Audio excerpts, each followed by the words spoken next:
ya sih itu lebih ke emosinya juga naik turun.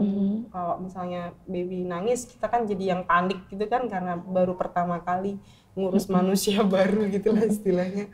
Mungkin rame gitu ya, lingkungannya masih ada yang bisa bantu gitu. Kalau yang di anak kedua ini saya cuman jadi berempat posisinya, saya, suami saya, anak saya yang pertama, dan baby itu anak saya yang kedua. Jadi begitu suami saya kerja, jadi saya cuma bertiga kan, ngurus dua itu balita. Jadi kayak yang saya tuh seperti robot gitu loh, cuman bangun, mandiin yang pertama, terus adiknya menyusui gitu aja, kayak nggak ada perasaannya gitu loh. Apapun proses kelahirannya itu selalu membawa sesuatu hal baru buat si ibu, sehingga ini membutuhkan proses adaptasi gitu. Dan dukungan sosial ini sangat membantu untuk proses memudahkan proses adaptasi ini bisa smooth jalannya gitu. Hey moms, selamat bergabung di Fox and Bunny Talk Show untuk pertama kalinya. Nah, jadi di sini kita akan membahas tentang sindrom baby blues.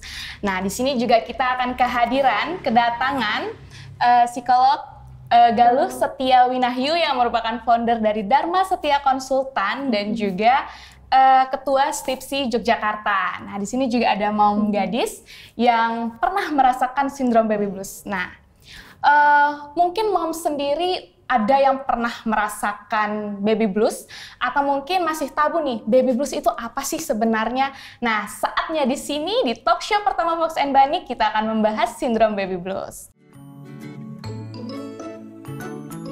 Kalau baby blues sih udah dikit-dikit. Tentang baby blues saya nggak tahu banyak sih. Saya baru dengar sih baby blues itu apa. Setahu saya baby blues itu bayi biru. Kayak semacam penyakit. Kayak traumatik ya? Bayi yang udah meninggal dalam kandungan sebelum dilahirkan oleh ibunya. Ibu muda yang baru punya anak, tapi dia ya gimana ya, masih canggung buat menerima bayi yang baru diasuhnya, itu masih susah. Oke, Mbak Galuh mungkin bisa dijelaskan sedikit apa sih sindrom baby blues itu Mbak dan mengapa itu ada? Oke, sindrom baby blues itu adalah gangguan psikologis terutama setelah proses kelahiran yang pertama. Kebanyakan yang pertama begitu. Jadi ada gangguan emosi di situ, gejalanya bisa gangguan tidur, kemudian gangguan mood yang naik turun, kemudian kelelahan yang kemudian berakibat emosi yang meluap-luap begitu, kemudian rasa cemas berlebihan ya Bu ya. Kemudian ada juga mungkin muncul bagaimana kecemasan untuk mampu atau tidak merawat anak ini, gitu, merawat bayinya. Jadi kesannya baby blues ini fase yang terjadi ketika melahirkan anak pertama biasanya. Betul. Dan gejala-gejala yang ada juga seperti kecemasan, seperti itu. Nah, kalau boleh tahu penyebabnya ada itu apa ya Mbak? Penyebabnya banyak, bisa karena perubahan hormon, jadi perubahan fisik. Jadi proses melahirkan itu kan sebetulnya traumatis ya. Ketika ibu melahirkan itu kan pasti ada luka fisik, kemudian ada sakitan fisik begitu. Jadi proses melahirkan itu juga berakibat pada gangguan yang muncul di ibu gitu. Kemudian hormon tiroid atau kemudian dari hamil sampai melahirkan itu kan ada perubahan hormon yang tiba-tiba sehingga itu mengganggu juga di proses si ibu ini, proses emosi ibu. Kemudian perubahan peran yang tiba-tiba, gaya hidup yang tiba-tiba yang tadinya masih bisa main gitu ya, masih bisa mengurus diri, paling nggak suami gitu ya Bu ya. Tapi sekarang ini adalah dia harus mengurus si anak dan mungkin yang 24 jam tergantung sama dia, gitu. Jadi perubahan peran ini yang juga akan mengganggu moodnya. Mengganggu gitu. moodnya gitu. Oke. Kalau dari Mbak Mom Gadis sendiri, bener nggak sih Mom gejala-gejala yang dikatakan Mbak Galuh tadi itu terjadi sama Mom sendiri? Boleh sharing mungkin? Iya sih, memang benar seperti itu. Karena ada perubahan habis melahirkan kan mestinya sakit gitu kan. Terus yang dulunya taruhlah kita tidur bisa nyenyak gitu ya. Itu sekarang ada baby yang setiap jam harus kita susuin gitu kan. Terus ya sih itu lebih ke emosinya juga naik turun. Kalau misalnya baby nangis kita kan jadi yang panik gitu kan karena baru pertama kali ngurus manusia baru gitu lah istilahnya. Iya seperti tampil sama seperti yang dibilang Mbak Galuh tadi, sama seperti itu. Nah, itu terjadi ketika anak pertama atau anak keduanya Mbak? Kalau yang anak pertama memang seperti yang digambarkan Mbak Galuh gitu sama, tapi saya maksudnya tidak merasa itu baby blues gitu loh, maksudnya ya udah kayak wajar aja gitu. Ibu melahirkan pasti seperti itu kan. Sudah dapat cerita dari ibu saya juga, pengalaman teman-teman saya, jadi saya merasa itu hal yang wajar gitu kan. Kesulitan menyusui ya memang awal kan gitu, masih asinya masih seperti itu, saya anggap wajar. Dan dukungan dari suami saya juga alhamdulillah support banget gitu. Jadi saya nggak merasa baby blues malahan.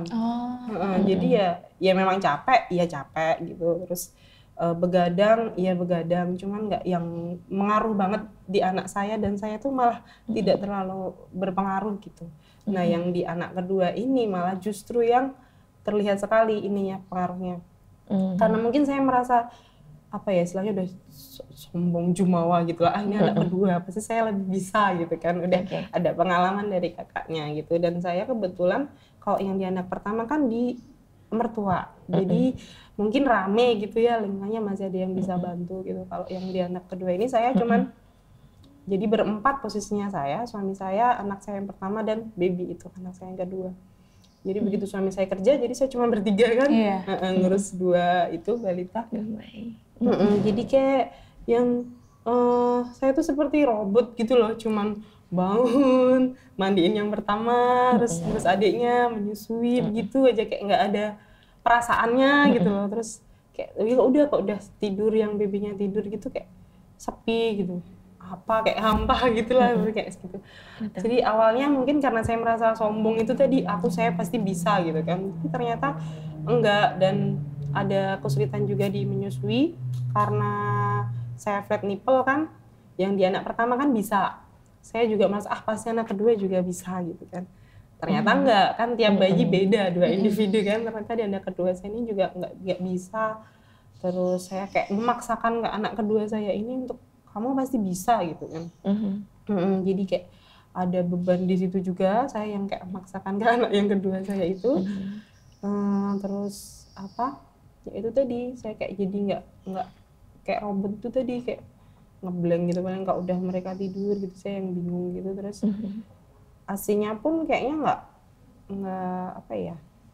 jadi nggak optimal di anak kedua saya. Kayaknya sih memang dia ASI, tapi mungkin yang masuk itu tidak banyak gitu. Terus pengaruhnya dia 1 bulan pertama itu BB-nya tidak naik, malah turun dari BB lahir gitu. Terus saya baru yang I need a help gitu kan, ini ada yang salah sama saya gitu kan. Terus saya discuss sama suami saya juga, kok kayaknya nggak bener ini gitu. Terus kita evaluasi satu-satu, kita perbaiki. Dari yang pertama itu saya ngasih ASI ke anak saya itu kayaknya butuh bantuan, nggak bisa ternyata dia dengan keadaan flat nipple saya itu kan. Lalu saya pakai sambungan, terus dia pelan-pelan bisa ASI-nya, udah bisa lancar. Terus ya alhamdulillah bisa. Lalu saya pindah fungsi ke ibu saya. 1 bulan saya ngungsi di ibu saya. Saya butuh temen gitu. Ternyata di situ saya butuh temen, karena yang selama cuman bertiga itu kalau siang jadi kayak bingung, orang linglung gitu kan. Akhirnya saya butuh temen. Saya pindah ke ibu saya. Ya udah ternyata jadi lebih ayem gitu loh. Ada yang diajak ngobrol juga, istilahnya ada yang bisa menemani, saya titipin gitu kan. Alhamdulillah setelah 1 bulan saya ini mengungsi, langsung naik 1 kilo anak saya. Jadi memang saya salah kemarin gitu, karena kesombongan saya di awal. ya seperti itu. Mungkin itu bisa termasuk baby blues, Mbak Nala juga bisa.